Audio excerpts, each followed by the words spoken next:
फिलहाल रुख करते हैं एक और बड़ी खबर का और यह है फारूक अब्दुल्ला से जुड़ी हुई। सचिन बताएंगे।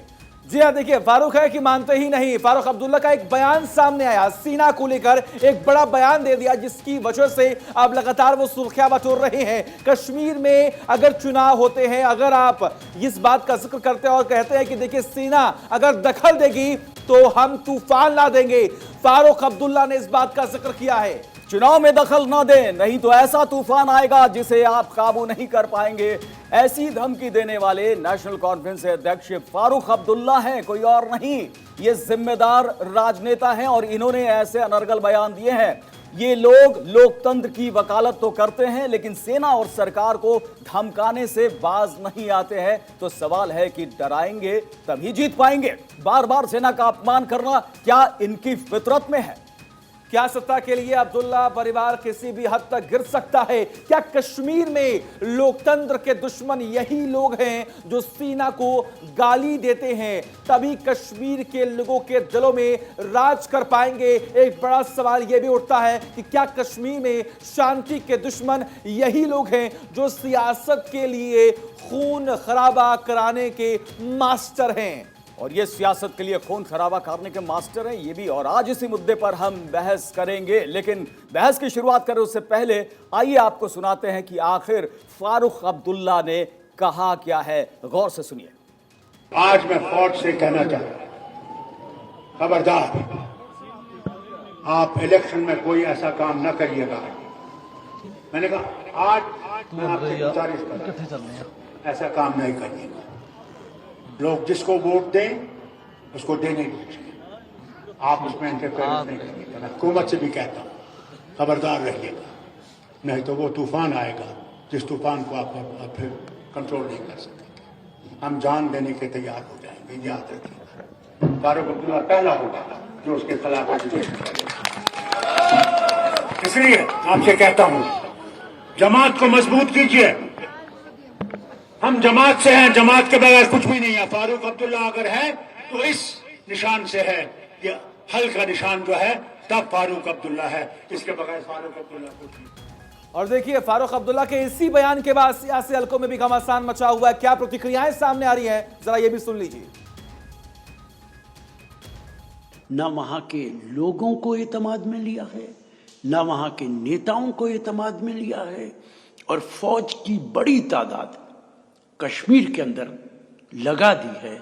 इसके बावजूद कश्मीर के हालात ठीक नहीं हुए और वहां का इलेक्शन भी इन हालात में, जबकि देश के दूसरे हिस्सों में फ्री एंड फेयर नहीं हो रहा है, तो कश्मीर में हम क्या उम्मीद कर सकते हैं? इतने दिनों बाद आपको याद आ रही है, और क्या क्या प्रसंग है। वैसे वो बहुत जिम्मेदार व्यक्ति हैं, लेकिन उनको ये समझना चाहिए कि उनके इस बयान के कई अर्थ लगाए जा सकते हैं। और मैं समझता हूँ भारत की आर्मी कभी भी कोई ऐसा गैर जिम्मेदाराना काम नहीं करती है। कांग्रेस के नेता भी यहां पर कह रहे हैं ऐसे जिम्मेदाराना काम नहीं होने चाहिए, ऐसे गैर जिम्मेदाराना बयान नहीं आने चाहिए। और हमारे साथ गेस्ट का एक पैनल जुड़ गया है, आपको रूबरू करा दें। अभिजीत जसरोटिया प्रवक्ता जम्मू बीजेपी के हमारे साथ हैं, सजीम डार प्रवक्ता पीडीपी के हमारे साथ जुड़ गए हैं, और सलमान अली सागर प्रवक्ता नेशनल कॉन्फ्रेंस के हमारे साथ जुड़ गए हैं। आप सभी का बहुत बहुत स्वागत। और सबसे पहले हम चलेंगे यहाँ पर अभिजीत जसरोटिया के पास और जानना चाहेंगे कि आखिर ये जो बयान आया है, केंद्र सरकार और सेना चुनाव में दखल न दे, अभिजीत जी इसके क्या मायने निकाले जाने चाहिए? उस सेना के खिलाफ ये बात हो रही है, बयान दिया जा रहा है, जिसके चलते आज हम सभी महफूज हैं और जम्मू कश्मीर भी महफूज है। देखिए, फारूक साहब तो इस तरह के बयान देने के लिए जाने जाते हैं। जब सत्ता में होते हैं तब कुछ और बयान होते हैं, जब सत्ता से बाहर होते हैं तो इनके बयान किसी और तरह के होते हैं। और जिस तरह का ये अपशब्द और कटाक्ष हमारे भारत की फौज पर कर रहे हैं, आप देख लीजिए, जो आपको चित्र भी दिखाई दे, उनके पीछे भारत फौज का ही ये कमांडो खड़ा होकर इनकी रक्षा कर रहा है। अगर ये पीछे ना हो तो फारूक साहब कहाँ हो, ये आप सोच सकते हैं।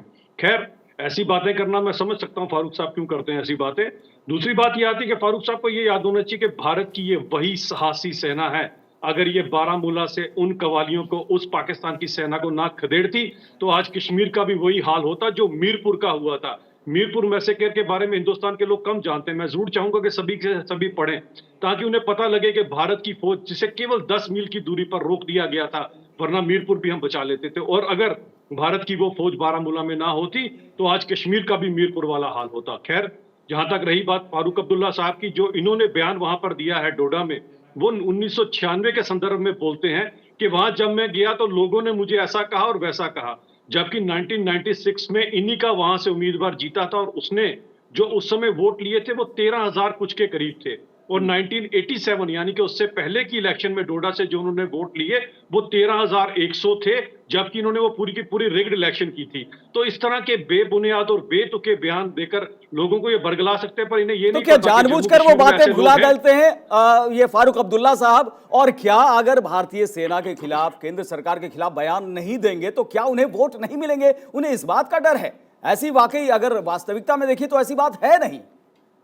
देखिए, ये ओछी राजनीति कही जाती है, इसे ओछी राजनीति कहते हैं। ऐसा करने से वोट इनको मिलेंगे तो ये क्या समझते हैं कि डोडा के लोग क्या देश के खिलाफ या भारत की सेना के खिलाफ चलेंगे? ऐसा कभी नहीं हो सकता। ये इनकी अपनी मानसिकता यहां से पता लगती है कि किस तरह की एक निम्न स्तर की मानसिकता से ये ग्रस्त है। और अब जब से ये पावर के बाहर चले गए हैं तो बौखला गए, और ये उनकी बौखलाहट शो करती है। इस तरह के बयानों का कोई नहीं। अपने पीछे जरा जो एनएसजी का कमांडो खड़ा है, जरा उसकी तरफ भी देख लेते।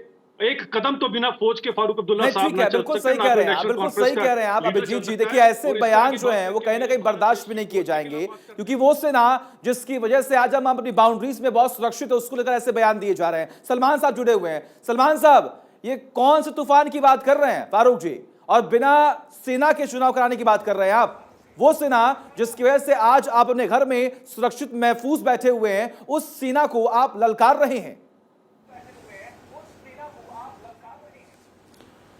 नहीं, ये आपकी भाषा हो सकती है या बीजेपी के प्रवक्ता की भाषा हो सकती है, ललकारना और ऊंची सियासत करना और ऐसे ऐसे अल्फाजों को इस्तेमाल करना। नहीं, इसको फिर क्या कहेंगे? ये हमारी भाषा और बीजेपी की भाषा हो सकती है, आप कहना क्या चाहते हैं? इसके आखिर मायने क्या है कि केंद्र सरकार को, भारतीय सेना को दखल नहीं देनी चाहिए यहाँ पर?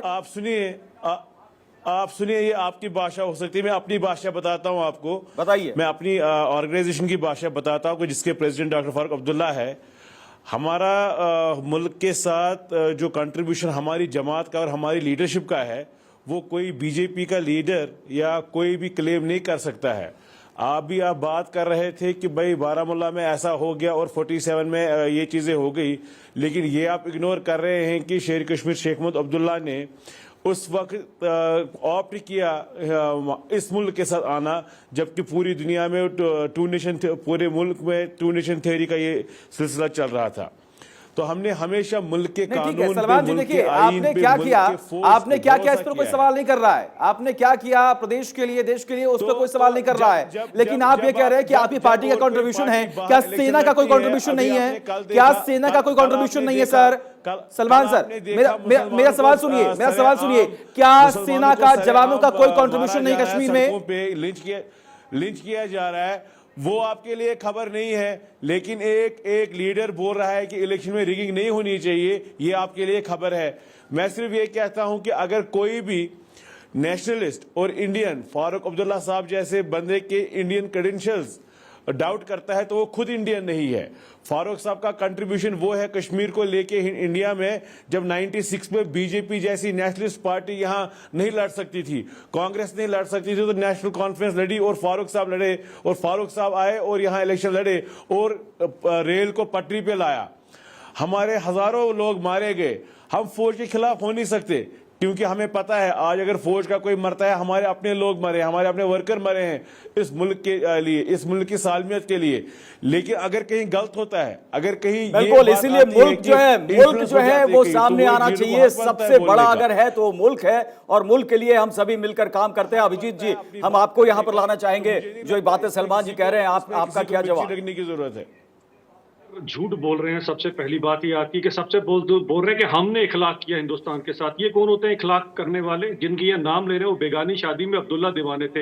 ये जो रियासत थी महाराजा हरि सिंह थी, जो महाराजा हरि सिंह ने एक्सेशन किया था, ना कि ये किया था। और जरा हिस्ट्री में जाइएगा, 1947 में शेख अब्दुल्ला साहब तो यहाँ के लोगों से चंदा इकट्ठा कर रहे थे कि मैं यहाँ पर पाकिस्तान बनाऊंगा, और ये हिस्ट्री है।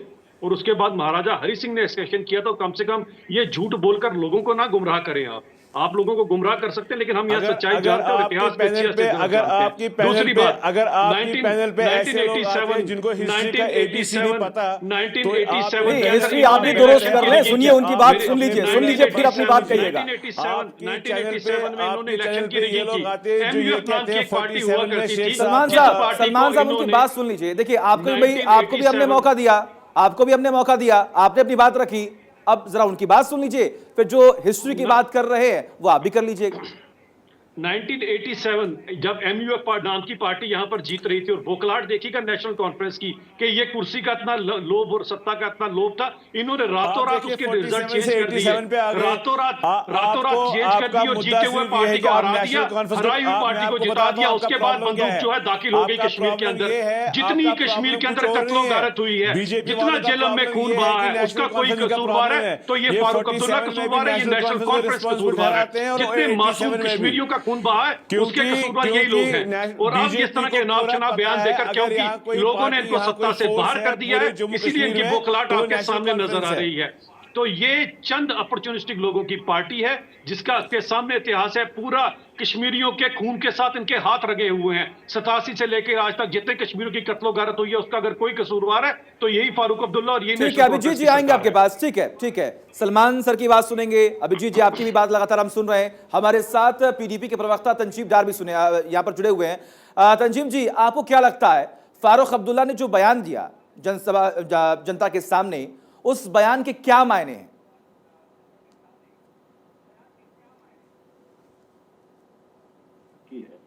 उसका समा जब आपने शुरू में। तंजीम जी अनम्यूट कर लें, आपकी आवाज अब तक नहीं पहुंच रही है, अनम्यूट कर लें। चलिए ठीक है, आपकी आवाज नहीं आ रही है, उसको अनम्यूट कर लें और उसके बाद फिर हम आपको यहाँ पर अपने साथ जोड़ेंगे। लेकिन अभिजीत जी हमारे साथ है और साथ ही साथ सलमान जी भी हैं। अभिजीत जी आप ये कह रहे थे और ये देखने में आता है कि जो भी अगर यहाँ पर विरोध करता है उन्हें लगता है कि वहां पर वोट मिलने वाला है, लेकिन ये देखने में आया है कि जो लोग वहां पर है वो बरगलाए जाते हैं। उनको बरगलाने की वजह से ऐसा लगता है कि वो शायद कुछ देश विरोधी गतिविधियों में लिप्त होते हैं। लेकिन ओवरऑल देखा जाए तो भारत में जितनी अच्छे तरीके से लोग रहते हैं, पाकिस्तान का हाल देख लीजिए उधर क्या हो रहा है। तो यहां पर जो सत्ताधारी लोग हैं, जो सत्ताधारी दल है, नेता है, क्या इस बात को अच्छी तरीके से समझ नहीं पाते? जी ऐसा है कि अब्राहम लिंकन ने कहा था कुछ लोगों को बहुत देर तक बेवकूफ बना सकते हैं, बहुत सारे लोगों को कुछ देर तक बेवकूफ बना सकते हैं, सभी लोगों को हमेशा के लिए बेवकूफ नहीं बना सकते। तो वो अब सीख हो गया, क्योंकि यहाँ पर लोगों को पता लग गया इनका असली चेहरा क्या है। इसीलिए लोगों ने जो है इनको जो है सत्ता से बाहर कर दिया। अब ये बौखलाहट है, क्योंकि जब मैं 87 की रिगिंग की बात कर रहा था, इनको सत्ता का इतना लोभ था कि ये किसी भी हद तक जा सकते थे। और अब जो ये हरकत कर रहे हैं ये भी आपके सामने सत्ता पाने के लिए कर रहे हैं। लेकिन जहां पर जाके ये लोग ये ऐसी बातें कर रहे हैं, वहां के लोग भी भली भांति इनको जानते हैं। ये सब करने के बाद इनको कभी सत्ता वापस मिलेगी, कभी नहीं मिलेगी। आप नेशनल कॉन्फ्रेंस का जरा थोड़ा सा देखिएगा। कुछ दिन पहले फारूक साहब एक और ड्रामा करते हैं, वो कहते हैं मैं प्रेसिडेंशियल की पोस्ट अपनी प्रेसिडेंट ऑफ नेशनल कॉन्फ्रेंस से रिजाइन कर रहा हूं, अब मैं प्रेसिडेंट नहीं बनूंगा। और अब कल देखिए तो फिर से वही प्रेसिडेंट बन सकते हैं।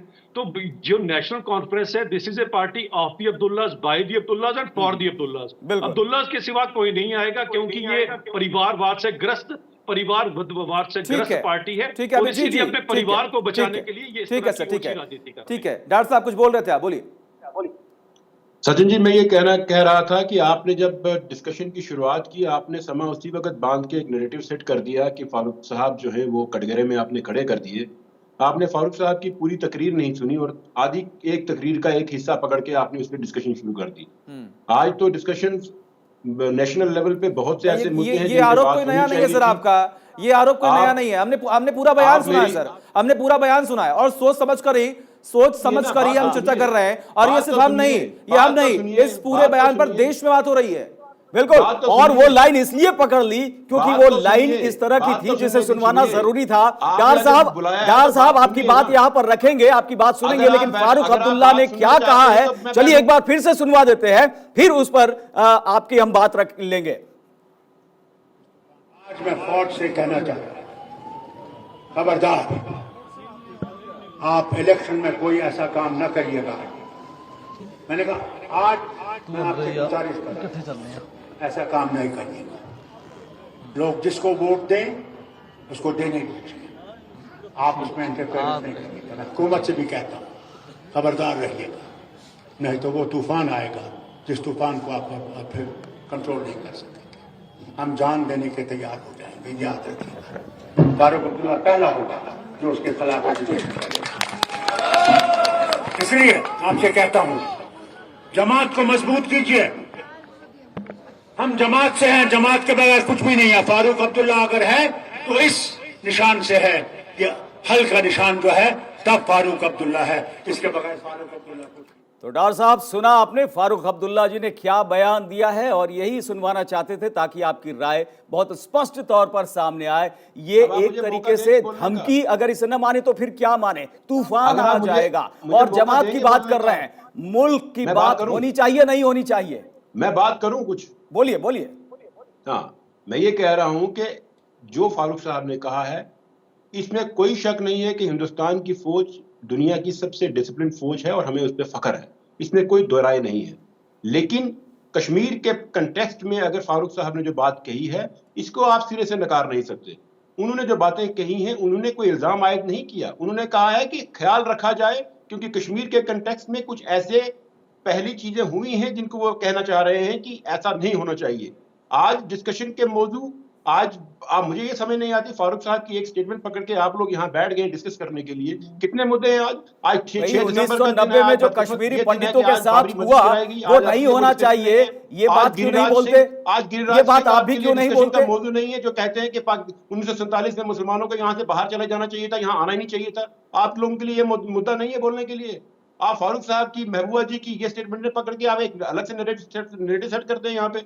कोई नैरेटिव सेट नहीं करते, जो मुल्क के लिए वाजिब है हम उसकी बात करते हैं। जम्मू कश्मीर में जो सभी लोगों के लिए सही हो हम वो बात करते हैं। निशाना बनाना चाहते हैं। ठीक है डॉक्टर साहब देखिए, ये तरीकाकार डॉक्टर साहब ठीक है, हमने देखिए हम समझ रहे हैं आपके नैरेटिव पे नहीं चलने वाले, आप मुद्दे तय नहीं करेंगे। देश के लिए जो मुद्दा बड़ा होगा हम उस मुद्दे पे जाएंगे। बात कही है, अगर उस कंटेक्स्ट में आप बात रहने दीजिए। आज आपके पास कई मुद्दे हैं डिस्कशन के लिए, मुद्दे बातें करने के लिए देश के लेवल पे कितनी बातें हैं। डॉक्टर साहब आप अपनी बात रखिए ना, डॉक्टर साहब आप अपनी बात रखिए ना। सुनिए मेरी बात, सुनिए मेरी बात सुनिए। आपने भले उनका पूरा बयान ना सुना, लेकिन मैंने सुना है उन्होंने क्या कहा है। मंच पर खड़े होकर उन्होंने इस बात का जिक्र किया था कि नेशनल कॉन्फ्रेंस का पार्टी का जब गठन हुआ था तो वो इसलिए हुआ था कि हमारे समाज को लेकर आगे बढ़ेंगे। लेकिन अंत में उन्होंने क्या कहा? उन्होंने कहा कि हम एक जमात से हैं, अपनी जमात को बढ़ाओ। अगर वो अपनी जमात के लिए बात कर रहे हैं तो इसमें आपको परेशानी क्या है? नहीं परेशानी, आप मुल्क की बात नहीं करते, आप जमात की बात करते हैं। यही बात अगर हर तरफ होने लगेगी तो राष्ट्र की, मुल्क की बात कैसे होगी? कैसे बात आगे बढ़ेगी? राष्ट्र की बात फारूक साहब नहीं करेगा अगर, तो कोई भी नहीं करता। राष्ट्र की बात अगर फारूक साहब ने नहीं की तो फिर किसी ने नहीं की।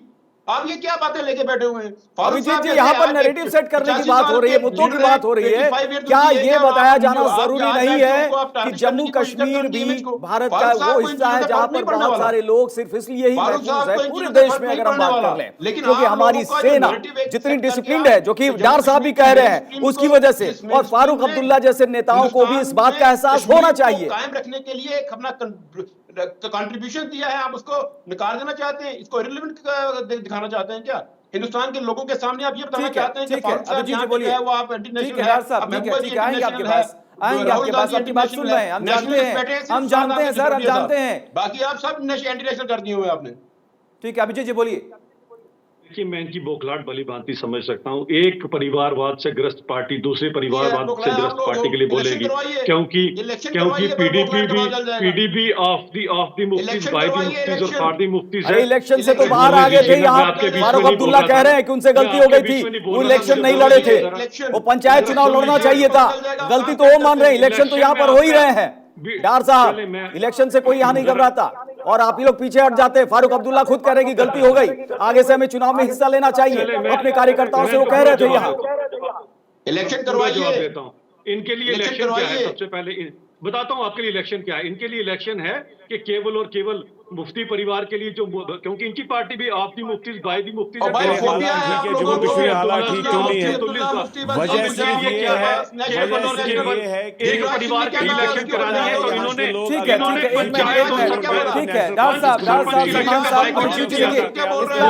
इस तरह से आवाज समझ में नहीं आएगी, इस तरह आपकी बात समझ में आएगी ना हमारी। ठीक है एक एक करके अपना पॉइंट रखें, एक एक करके अपना पॉइंट रखें। ठीक है सलमान साहब आएंगे आपके पास, सलमान साहब आएंगे आपके पास, सर ठीक है। जो नया नैरेटिव क्रिएट करना चाहते हैं, नए लीडर क्रिएट करना चाहते हैं, टोटली फेल हो गए हैं आप। यहाँ के लोगों का भरोसा सिर्फ फारूक साहब पर है, जो बात वो कहते हैं वही बात चलेगी भी आगे। भरोसा खत्म हो गया। बात ये है, चलिए यहाँ पर तो तमाम ऐसे विवादित बयान आए हैं और उसकी जितनी निंदा की जाए वो कम है। आप सभी चर्चा में हिस्सा लेने के लिए हमारे साथ मौजूद थे, बहुत बहुत शुक्रिया आप सभी का।